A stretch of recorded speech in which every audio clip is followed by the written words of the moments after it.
Greta Holbrook was 36 years old when her phone lit up on a Sunday evening in March with a word she hadn't seen on that screen in over a decade. Mum. She let it ring twice. Not out of cruelty, out of the particular stillness that settles into a person who has spent years learning to pause before they react. Then she picked up. Sandra Holbrook was crying before Greta said a word. Not the careful, strategic tears Greta remembered from kitchen arguments in the Monkton house, the kind designed to soften a verdict. This was different. Ragged. Desperate. The sound of someone who had run out of other options and finally reached the bottom of a very long list. Greta. Sandra's voice broke on both syllables. Please don't hang up.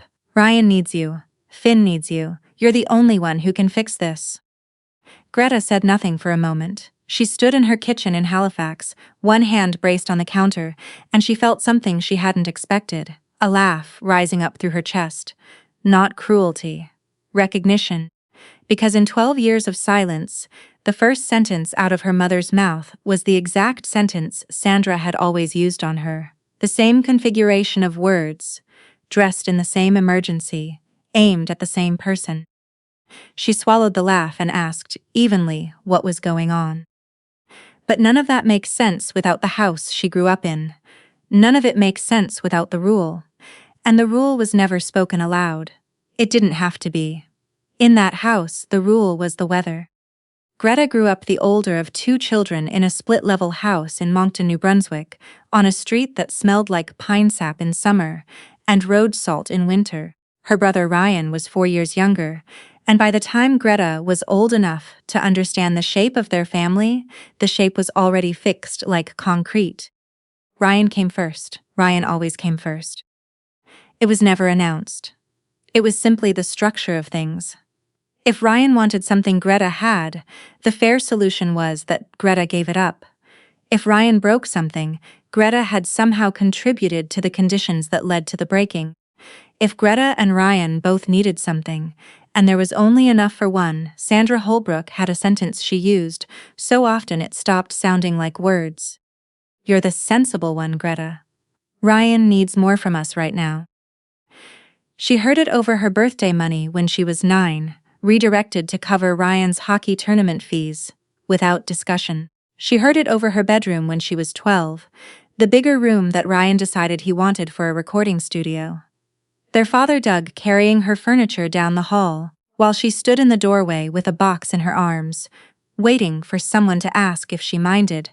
Nobody asked. Nobody ever asked. She heard it at 15 when she won a regional science competition and came home lit up with it, and Sandra looked up from the phone and said, "Not now," the school called about Ryan, and Greta set the certificate on the kitchen table and nobody moved it for a week. She learned what sensible actually meant inside that house. It didn't mean capable. It didn't mean admired. It meant available. It meant the need that could always be postponed. It meant the one who could spare it. Doug Holbrook was not a cruel man. That was the complicated thing. He was kind in the way of someone who deeply preferred the temperature of a room to stay comfortable, and who had learned, somewhere along the way, that the easiest method was to let Sandra navigate. When conflict walked into a room, Doug found something to do with his hands. A fuse box that needed checking. A gutter that had been bothering him. He would drift out and drift back, and by the time he returned, whatever had been contested was settled. Settled always meant Greta had lost. She used to believe he disagreed with Sandra privately. It took her years to understand that silence inside a family like theirs is not neutrality. Silence is a vote. Ryan was not simple either. He was funny, genuinely, generously funny, the kind of funny that made a room feel chosen. He remembered things people told him in passing and brought them up later in a way that made people feel seen. That was the talent, right up until he needed something. Then the warmth went somewhere, and what replaced it was a version of Ryan that borrowed and deflected and watched Greta with something between guilt and expectation, waiting for her to absorb the problem the way she always had. When Greta was 16, Ryan took her laptop for a day and cracked the screen, dropping it. When she was upset, Sandra sat her down and explained patiently that Ryan already felt terrible, and didn't Greta want to support her brother through his feelings? Greta apologized to the person who had broken her laptop. That was how deep the conditioning ran. She started saving when she was 16, and the number mattered in ways that would become clear only later. She got a job at a grocery store the month she turned 16, stocking shelves on evenings and weekends. She opened a savings account. Doug's name went on it as co-signer because she was a minor, and the bank required an adult. She didn't think twice about it. He was her father. She was 16. At 16, you don't imagine your father as a risk. For 3 years, she put almost everything she earned into that account. She skipped things other people her age didn't skip. She told herself it was worth it because the money was a door.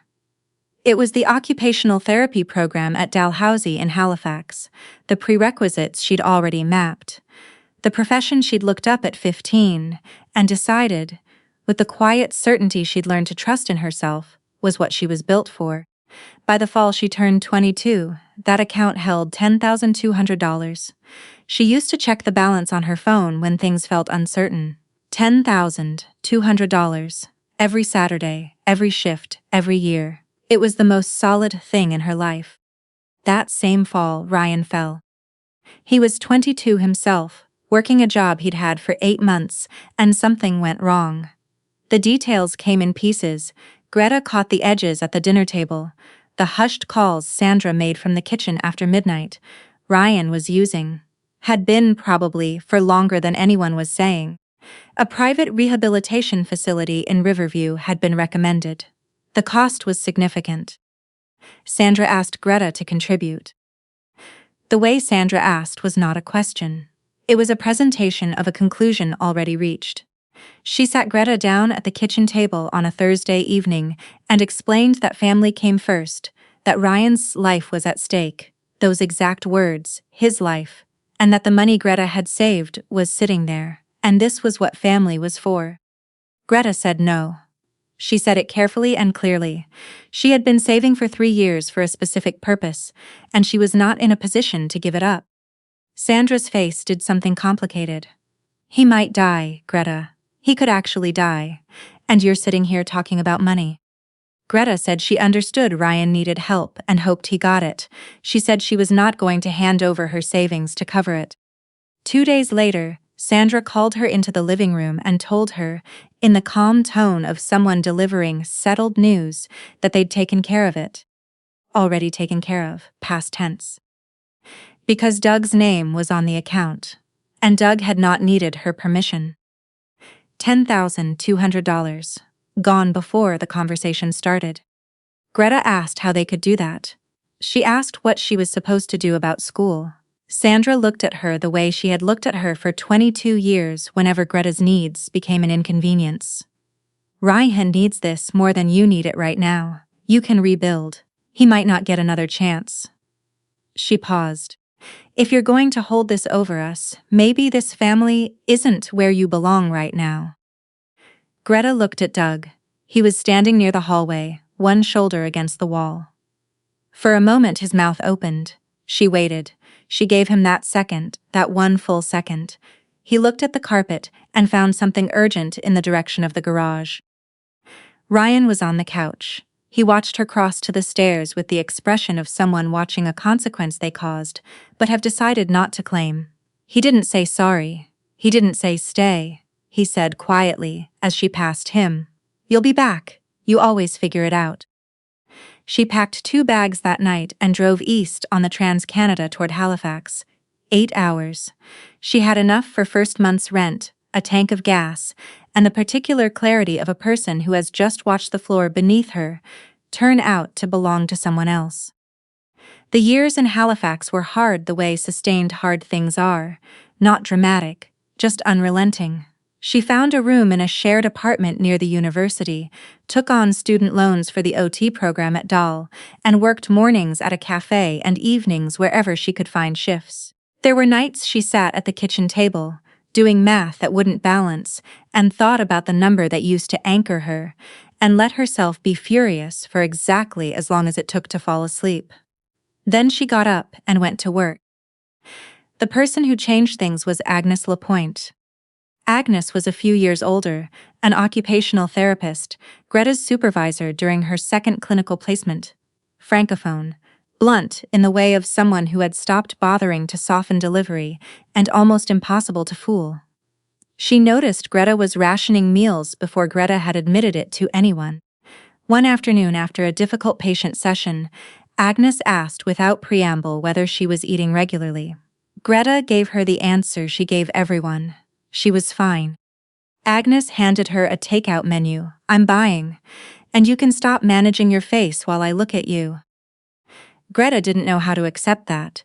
Her entire adult life she'd been calculating what kindness cost, what she'd owe, how long before the warmth was withdrawn. She'd been trained on transactional warmth since she was 9 years old.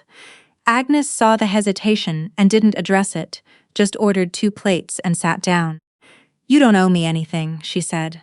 "That's just how this works." Greta didn't have a category for it. She cried into the takeout containers and didn't apologize, and that was the beginning of what they built together.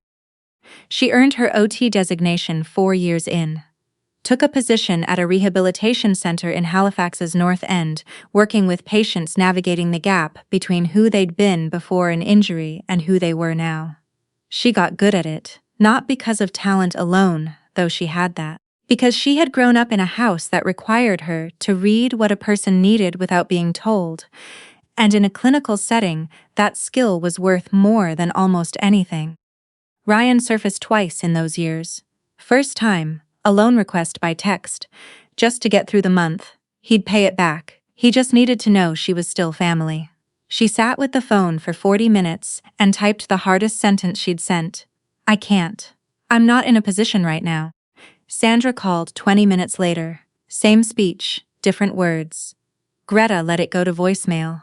She didn't sleep well that night. She'd done nothing wrong, and it still took her several days to fully believe it.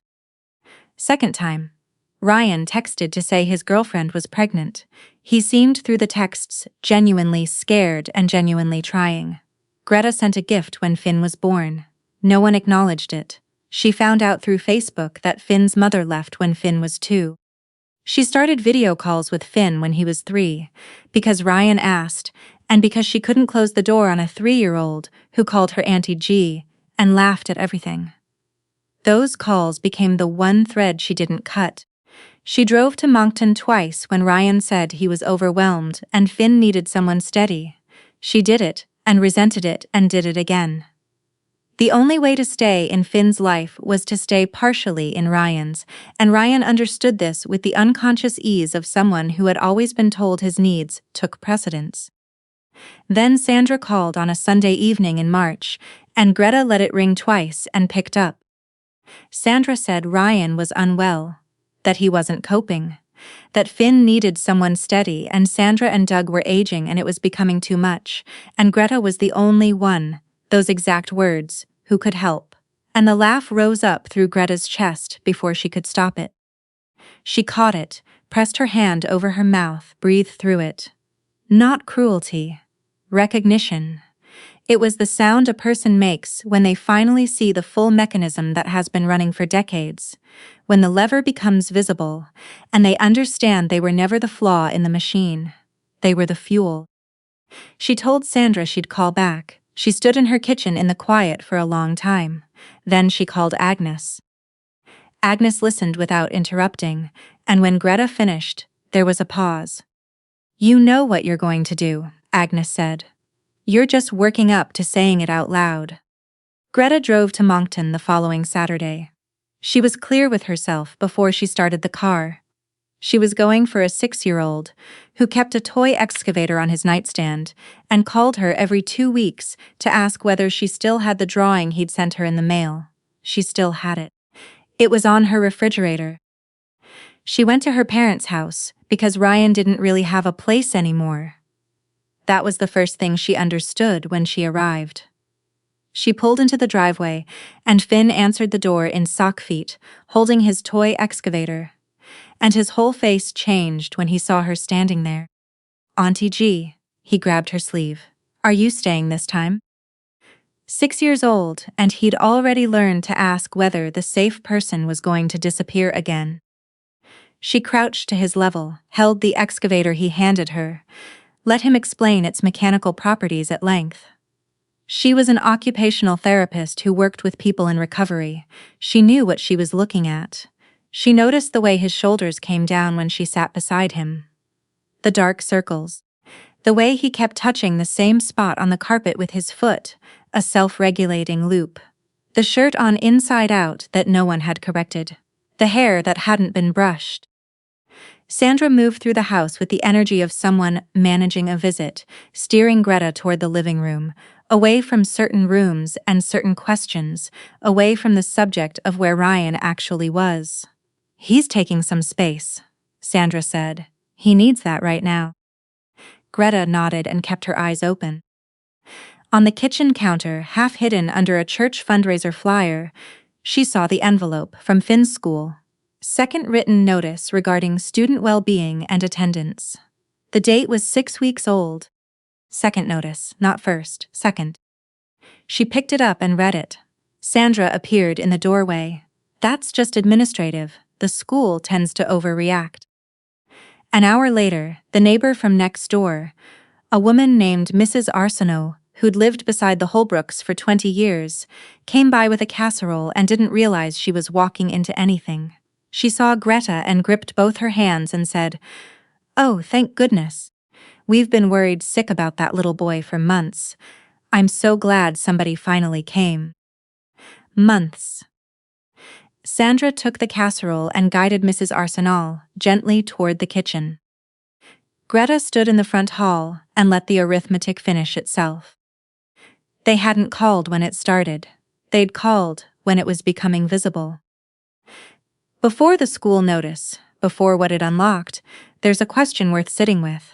Why, after 12 years of silence, did Sandra wait until a Sunday night in March to make that call? When the answer surfaced, it was colder than anything Greta had imagined. She found Finn in the back bedroom, lining up 4 toy cars in the same sequence, rearranging them, beginning again. She sat on the floor beside him. He leaned into her side without looking up and said, in the matter-of-fact tone that children use to deliver the things that stop your heart, "Dad went away. Grandma said, it's a secret, don't tell." 6 years old. Handed a secret to Carrie, told that keeping it was how you loved people. Greta recognized that weight instantly. She had been carrying a version of it since she was 9 years old. She asked Sandra if she could look through some things in the back room for extra clothes for Finn. Sandra agreed, eager, reading this as Greta warming to the handoff. What Sandra wanted was simple.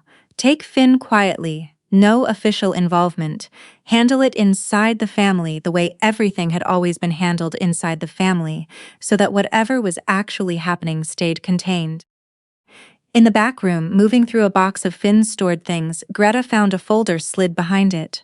Bank statements, letters, a notice from a creditor. She wasn't looking for anything. She was looking for a 6-year-old's extra sweater. The folder held a statement from a lender, a joint loan in Ryan's name, with Doug Holbrook as co-signer. The balance was significantly overdue. The creditor's letter was addressed to Doug specifically, reminding him of his legal obligation. She sat down on the floor. And then she looked at the older papers.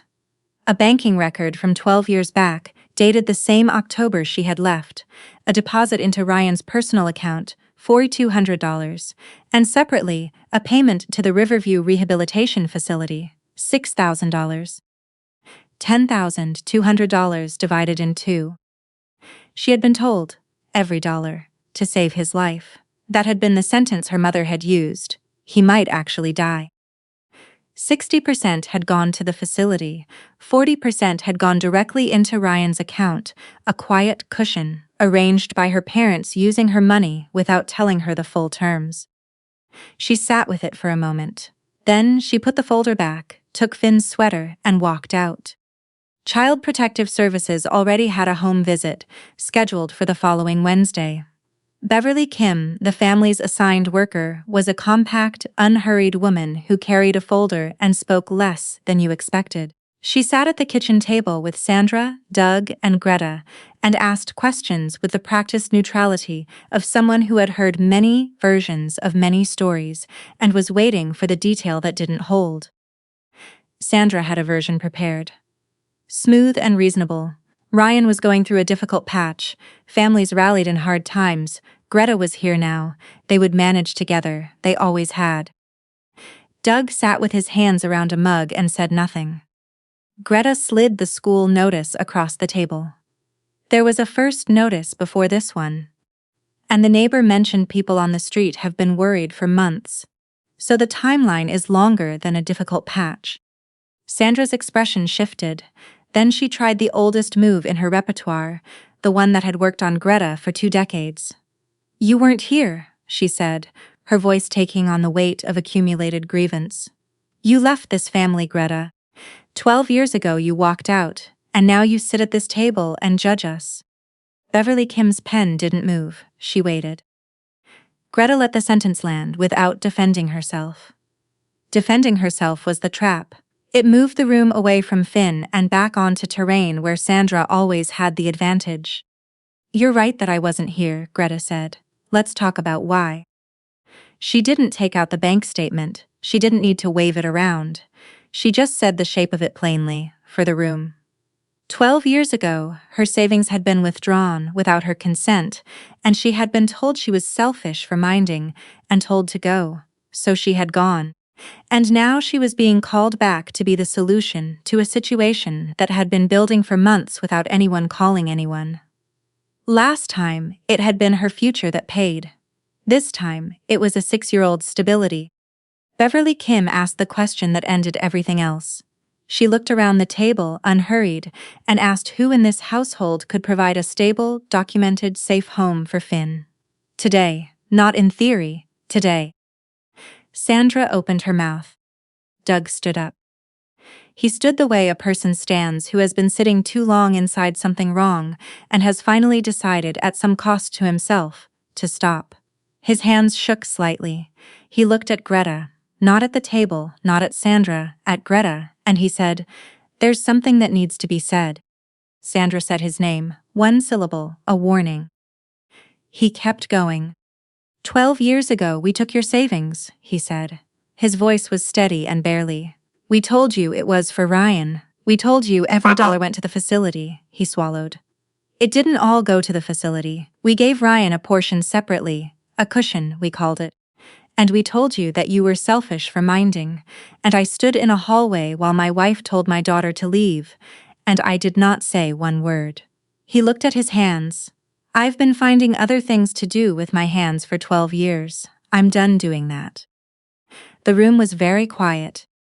Beverly Kim wrote something in her folder. Greta already knew she'd seen the statement. But knowing something in private and hearing it said aloud, in that room, in front of everyone, those were not the same experience. Something she had been carrying since she was 22 years old set itself down.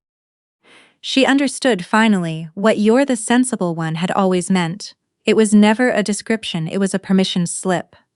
If she was capable, if she could handle it, if she was the one who always figured things out, then taking from her wasn't taking. It was logistics, it was family. But the capability was real. She had built it herself, with student loans and clinic placements and Agnes handing her a takeout menu at the right moment. That strength belonged to her. It had always belonged to her. And she got to decide what it was for. She looked at Beverly Kim. "I can provide a stable home for Finn," she said. "I'm a registered occupational therapist with a permanent position and a 2-bedroom apartment in Halifax. I've been a consistent presence in his life. I want to do this through the proper process, formal kinship placement, full documentation, everything on record." She paused, not quietly, not as a favor, on paper with oversight so it can't be reversed on anyone's timeline. That was the end of the performance. She drove back to Halifax 2 days later, with Finn asleep in the back seat, a bag of his clothes, and the small toy excavator he had insisted on packing himself because it was, he explained with complete seriousness, his best one. The formal kinship placement paperwork was filed that week. Beverly Kim's office moved the way official processes do, steadily, without drama, without anyone able to reverse it on a Sunday night phone call. Ryan came to the Moncton house once, 3 weeks later, looking the way he looked when he was genuinely frightened, rather than strategically sorry. He sat across from Greta, and before he asked anything else, before he asked what would happen to him, before he asked for anything at all, he asked whether Finn was okay. That question was the first honest thing he had said in years. "He's okay," Greta said. "He starts at a new school next week. He's sleeping through the night." Ryan nodded. He didn't ask for anything else that visit. That was new. She didn't forgive all of it in that room. Forgiveness wasn't a door she was opening wholesale. But she left with a crack where there had been a wall, and she decided to let a crack be a crack, without needing it to become a promise. Agnes came over on the first full weekend. Finn was settled into the Halifax apartment. She brought groceries and spent the afternoon teaching him how to crack eggs without losing half the shell, which Finn received with the gravity of professional training. Agnes called him Chef Finn for the rest of the evening, and he accepted the title with complete sincerity. Weeks passed. Finn went to his new school every day. His teacher sent a note home at the end of the second week saying he had made a friend named Oliver, and that he was, in her words, a very careful listener. Greta read that note standing at the kitchen counter and had to look at the ceiling for a moment. Agnes came by one afternoon and watched Finn coloring at the kitchen table, humming something to himself, relaxed in the boneless way children get when they have finally decided the ground will hold. Agnes stood in the doorway and said quietly, "Look at him. That's what safe looks like." Greta nodded and didn't trust herself to say anything back. One evening after dinner, she stood in the front hallway and looked at the parka hanging on the hook by the door. The same parka she had worn out of the Moncton house 12 years earlier. She had hung it by the door of every apartment she'd ever lived in. The habit of a person always half prepared to be told to leave again, always braced for the moment someone decided she was the problem and pointed at the exit. She took it off the hook. She folded it. She put it in the closet. There was no one here who was going to say that sentence. No one who would decide, on her behalf, what she could spare, and what she had to give up, and how she was supposed to feel grateful for the arrangement. That night, after she'd tucked Finn in, his voice came down the hall in the drowsy, half-asleep way of a child, just checking that the world was still where he left it. "Auntie G?" She appeared in the doorway. "Right here, bud." A pause, the rustle of blankets, the excavator placed carefully on the nightstand. "Is this where we live now?" She looked at him in the dim light, 6 years old, one hand curled under his chin, already most of the way to sleep. "Yes," she said, "this is where we live now." She turned off the hall light and stood in the kitchen, in the quiet that followed. A quiet that was different from every other quiet she had known in that city. Not the quiet of waiting for something to be taken. Not the quiet of bracing. Just the quiet of a home at night, with someone small and safe asleep down the hall, dreaming whatever children dream when the ground has finally stopped moving under them.